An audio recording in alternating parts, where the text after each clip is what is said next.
in the closet and put recycling bins, that was a pretty good new myth. Instead of the other one where, yes, the traditional. Yeah, it's like a drag, and it speaks to the issue of bringing 400, 1,200 buckets. You know what I mean? It does, David, doesn't it? I mean, in a way. I got that on tape. We'll show that to Todd. Oh, man. It's all right. Yes, sir. No, Callie. Hi. We're doing a documentary. All right. Hi. I'm Pat Walker. Hi, Pat. I'm Callie Bradford. Nice to meet you. Do I look all? Oh, you look wild beautiful. or something? You look a little sandy, but yeah, that's my story here. you know, Dave has a how-to videotape out now on sand Oh, sculpting. he does. That's a good thing. That's a good thing. We collaborated with him. That's great. That's great. Well, we're doing a little video resume right now, and it's a really good method of showing it because this is so much art happening. Sure You is. know, and this, I wrote a newspaper column for about 3 years, and the whole thrust of that was to not live a carrot on the stick consciousness, to that all we had was the moment, and that many people lost their life by regretting the past or regretting the future, you know. And then I drew to me this art form, which was ephemeral. I could carve 4 hours, and somebody could move wrong, and it would fall apart. Yeah. And it forced me not to be a perfectionist. That's why I do the contest, because I'm like so compulsive.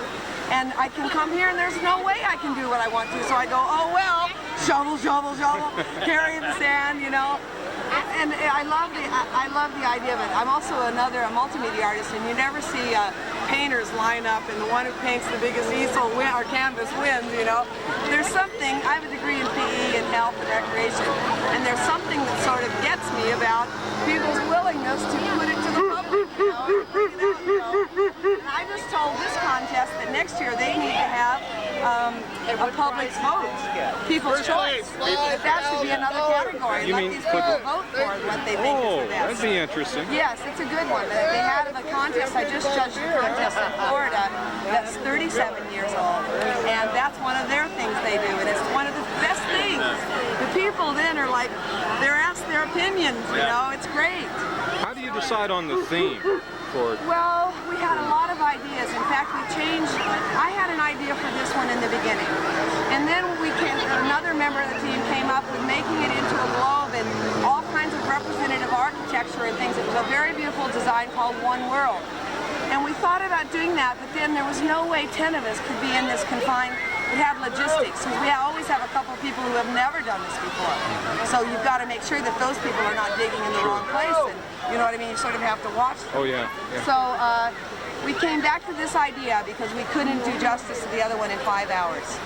You know, and we also knew we could pack this up without using forms, and all of us were tired. I just finished this real hard job in Chicago, and it comes into play, you know. You come off a plane and they go, are we doing this contest? Well, okay, if we don't have to, you know. While you're doing your sculpting, I interviewed one of your sculptors back on the back side there. Good. And he said there were only a couple, but a couple of you were professional sand sculptors. In this class, I'm the one that does it now the most. My son, Nat, has done it since he was 9, but he has a full-time job and only works on this art form part-time. So do 2 other people. They work on this art form part-time. But pretty much now, I'm doing it about, you know, 1 or 2 a month for about 9 months. It always gets slow around tax time, but what does it, you know? And it gives me a couple of months off, really, because I paint still, and I do cast aluminum, and I raise children, and, you know, there's all those other things. What is it about the competition that attracts you? First of all, it makes me let go of perfection. You know, I only have so much time, and 90% of it, there are 9 other people, and it's out of my control. And I can touch everything, and it can be my idea if it's good enough that everybody likes it, but there's no way I can do this by myself in 5 hours. And so it forces you to just depend on other people, forces you to give up perfection, because you don't have the control. And I like that the public sees it. You know, for so long, art's been produced in private, and then thrust on the public's told whether it's good or bad.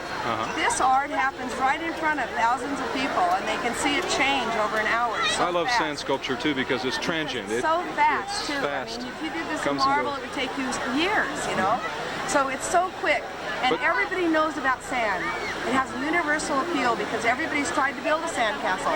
So you're just demolishing myths. Anytime you put it over somebody's head, they go, whoa, how did they do that? But you won first place. Doesn't that mean you were perfect?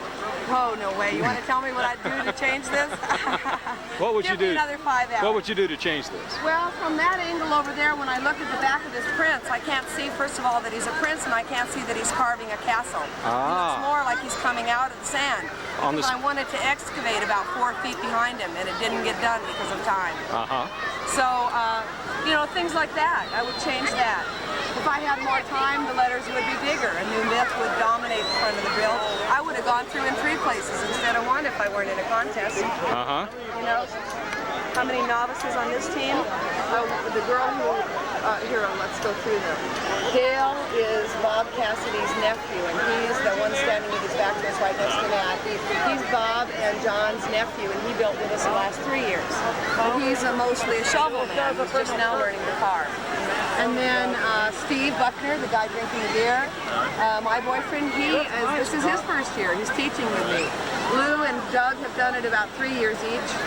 So there's today, Bob did it last year. That was his first time. This is Mike's first time, this time.